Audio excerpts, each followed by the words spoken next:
Muito bom dia a todos e todas. Estamos aqui para mais uma reflexão matinal. Hoje eu pensei, e desde 6 horas da manhã, refletindo, em recuperar algumas questões que já tratei nessas 20 ou mais reflexões matinais, alguns pontos, juntar alguns pontos, acrescentar alguma coisa, porque são reflexões muito rápidas, né? Mais provocativas mesmo, não dogmáticas. Uma questão que me chama muita atenção é que o mundo das ideias, né? Como é que ele se constrói? Tem gente que acha que as coisas começam no plano das ideias e depois vão para a realidade. Fica na aparência é isto. Só que o que vai parar nas ideias é determinado pela vida que a gente leva, né? Diz que ninguém levanta problemas antes que as condições existam ou estejam em vias de existir. Se a gente levanta questões hoje a respeito de mais justiça social, mais igualdade de oportunidade para todos, todos mesmos, né? Brancos, negros, índios, mulheres, homens, pessoas de todo mundo, é porque existem as condições para isso. Por isso que a gente levanta as ideias. Então, as ideias não nascem do nada, nasce da vida concreta que a gente tem, né? E por isso que a gente faz rupturas. Na medida que a gente vai mudando o modo de viver, a gente também vai mudando ideias. Não é mecanicamente, assim, ao mesmo tempo, mudando as condições, logo as ideias mudam. Mas a tendência é que as ideias vão seguindo a vida, e não a vida seguindo as ideias, como parece no primeiro momento, né? Conta-se que, para inventar o avião, o Santos Dumont ficava na janela da sua sala de aula, observando os urubus voarem, né? E dessa observação dos urubus que voavam, surgiu a ideia, né, de inventar uma máquina que pudesse ser como os urubus, que voassem. É interessante, eu escutei essa história e parece ser isto.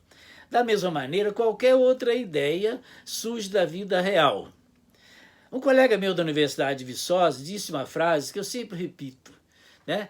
Quem discordar das ideias que eu estou trazendo a respeito da sociedade capitalista hoje, por exemplo, que vai se entender com a realidade. É de lá que eu tiro as minhas ideias.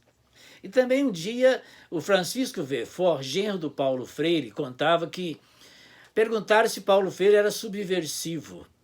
Ele disse, não, Paulo Freire não é subversivo. A realidade que é subversiva. Ele fala dela, ensina as pessoas a ler a realidade que é subversiva, contraditória, antagônica e tem sérios problemas. Então o que eu queria trazer é exatamente isto, esta maneira de olhar como se produzem as ideias, né? Sai do mundo real, assim como as estradas de ferro, as construções e tudo que existe vão criar as ideias, depois as ideias retornam, né? O movimento dialético.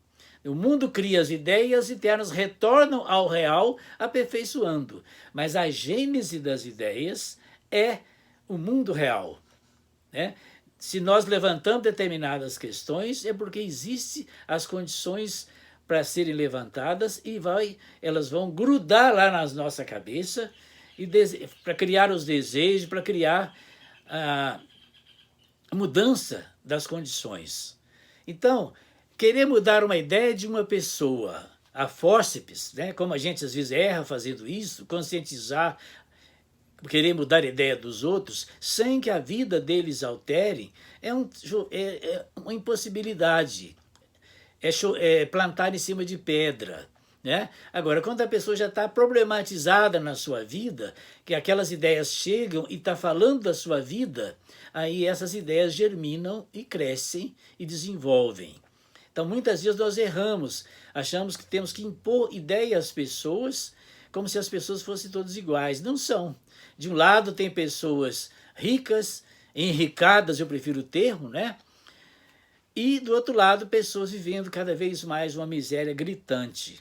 Isso vai fazendo com que ela tenha determinadas ideias diferentes também.